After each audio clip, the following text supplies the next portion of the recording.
Welcome to MMA Fancast. My name's Luke Mason, and I'm excited to have Cheyenne, BatQueen Hall, back on the show. Cheyenne, welcome back.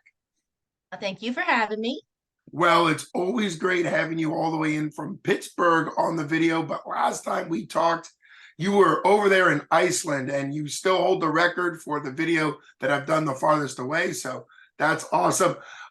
You're on to talk about the fact that you're 2 weeks away from your third pro fight, but let's talk first, because Iceland was such a cool experience. What was that whole time like for you? We talked just hours after you had landed in Iceland to do a lot of travel and a lot of martial arts stuff. So how was that trip for you, and kind of what's been going on in your life? And then we'll talk about your upcoming fight.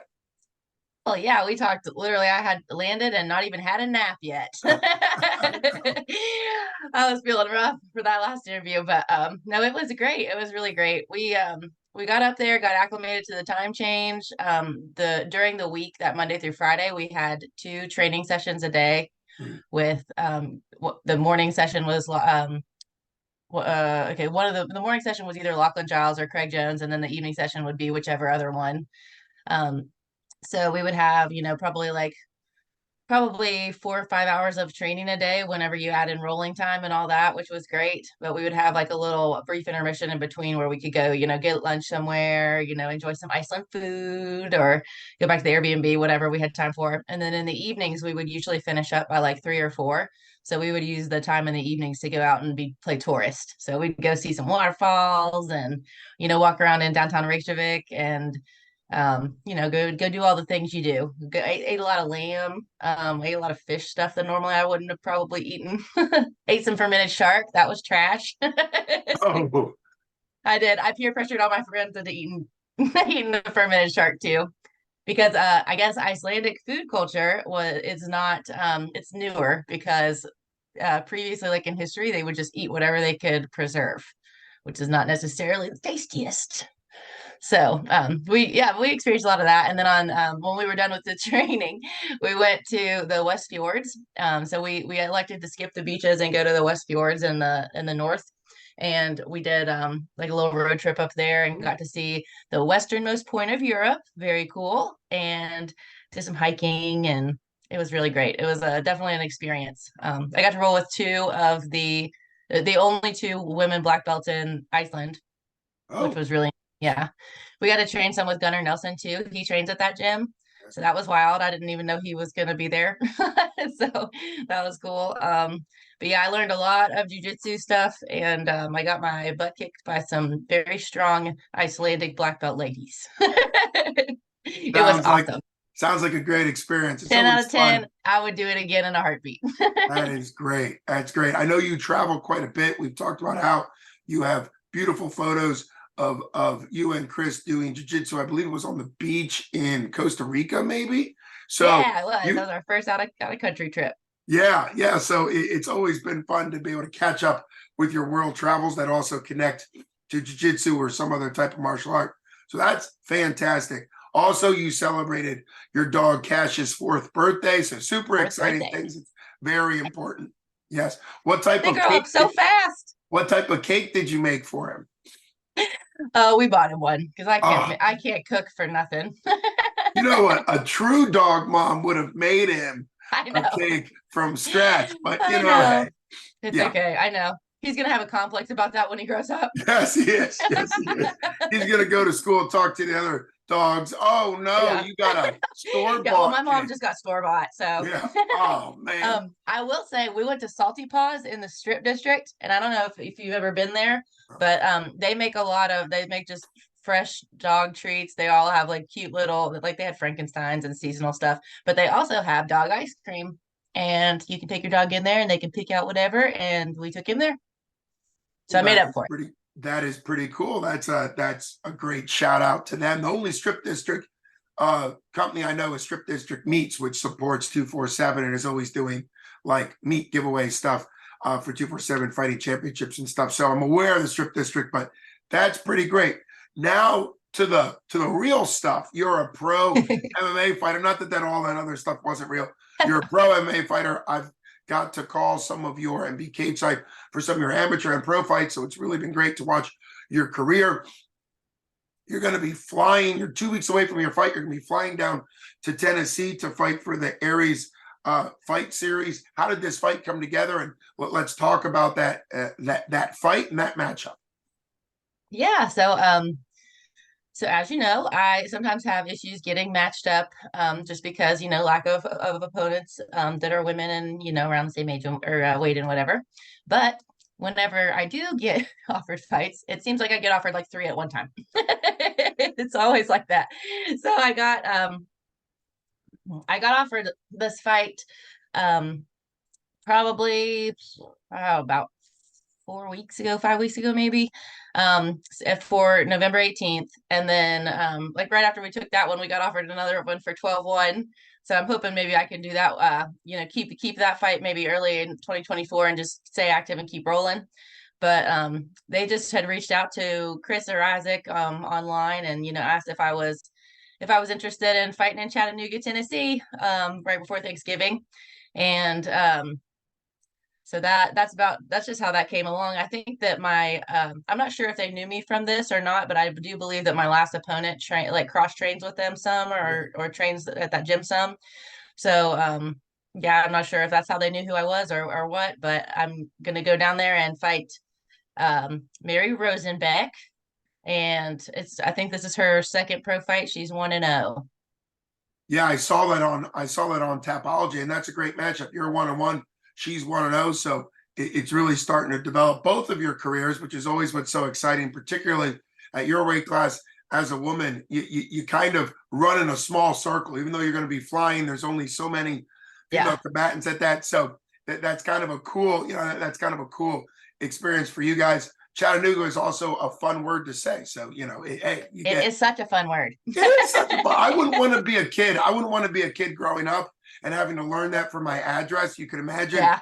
oh no, I live in, and you got to spell it out. But so for you, your last fight, you got your big pro win, your first pro win. It was really exciting.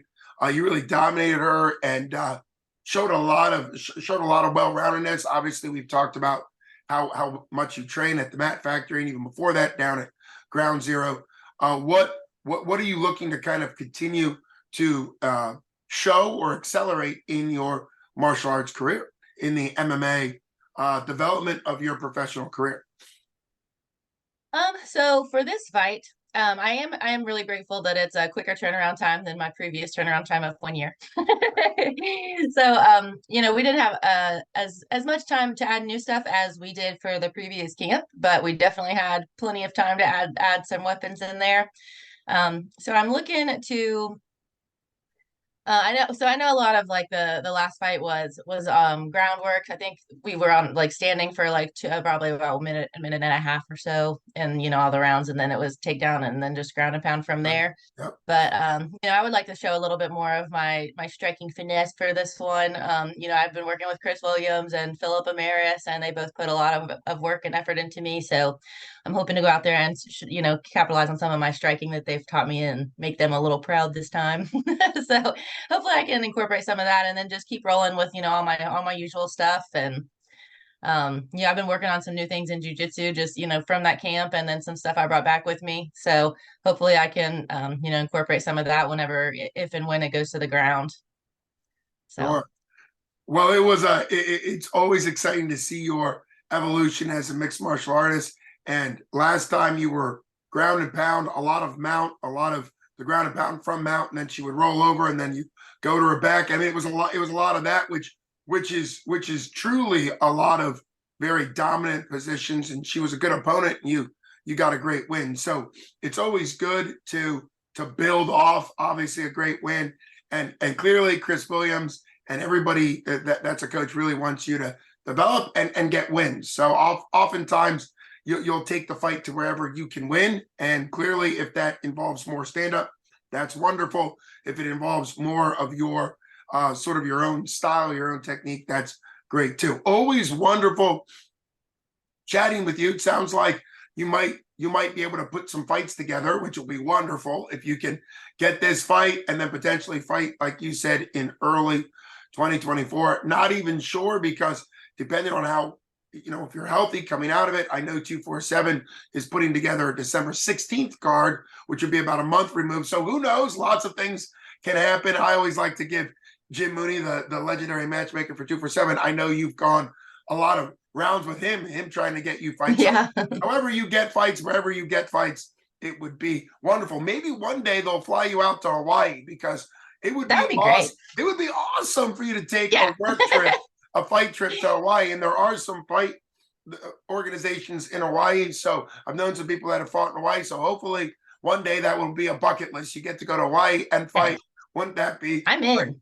You're in. But for You now, got connections there? You get me on there. well, I wouldn't call them connections, but that would be fun. But for now, you've got this opportunity in front of you, which is so exciting. You've talked through it. Do you have sponsors or thank yous you want to get to the fact that obviously you're now establishing yourself as a pro fighter? This will be your third pro fight, so that's starting to really, even though it's been some time, that's starting to really put together some fights. So who are your thank yous or your sponsors going into this fight November 18th for the Aries Fight Series down there in Chattanooga, Tennessee? So for this camp, I didn't really have a whole lot of time to collect some sponsors, so I didn't have any for this time, but we'll definitely work on getting more of those for 2024, or for even if I get to fight in December, that would be great. But I just definitely want to thank, Isaac and everybody at the Math Factory, my coaches, Isaac, Philip, Chris, and Chris Squared. Yeah, Chris Squared's making the trip with me to Chattanooga for this one, because I think Isaac and Philip will be at Bellator for that card. Sure. So I'm just really grateful for all of them, especially making this long trip. This is definitely my first time that I've ever, been flown anywhere, which is fun. But it makes it a little harder for everyone to come down. So and anybody else that wants to come out and support or watch the pay-per-view, I'm super, super grateful for any kind of support I receive from y'all. So I'm just really excited to go down and put on a show as the away team, and hope that I come back with the win. That is the plan. That is exciting. That's There's the that plan. whole element of you flying, which, for a fight. And have you planned in like a recovery time? Obviously, we talked in Iceland, and clearly you were there. You were there to train, but not necessarily have a fight. So have you kind of built in what your body needs? Are you going like a day or two early to kind of adjust, or what's the game plan for your first time flying to a fight, which makes you sort of that next level? Because we know at the UFC, Bellator, one championship, all those big ones, PFL, there's a lot of flying in for a fight. So talk us a little bit about that. Yeah, so it's really exciting. I feel like I've unlocked like a new level on Zelda or something, I'm like, oh, now I'm the next level of a fighter. But you do have to take into account, I've heard that people can retain water a little bit more readily whenever they're flying like that. So I'm going to go down Tuesday night, and then I'm super fortunate also that I'm able to work from down there on Wednesday, so I don't have to take any time off for that. And then hopefully, by giving myself that extra day and a half to 2 days, I won't have any issues with like, jet lag, or with, extra water retention for the weight cut. So yeah, I did give myself a couple extra days, and I'm hoping that ends up working out. Yeah, well, that's great that you could kind of learn from what other people say. Everybody's different. Every Yeah. person reacts differently, but it is part of like the learning culture among MMA fighters to kind of figure out what works for you. And it, of course, be knowledge going forward. The next Absolutely. time you have to fly, hopefully to Hawaii, we'll just keep thinking that. Hopefully that'll happen one day. But exactly. But it's been always awesome having you on. I like to refer to you as Cash's mom, but you do go by the name BatQueen, which is one of the greatest fight nicknames. Your shirts are always so cool with the BatQueen moniker. So it's been awesome always chatting with you, and thanks so much for coming on. Can't wait to see what happens for Cheyenne BatQueen Hall, November 18th, Aries Fight Series. Thanks so much for coming on. Thanks, Luke. You Bye. got it.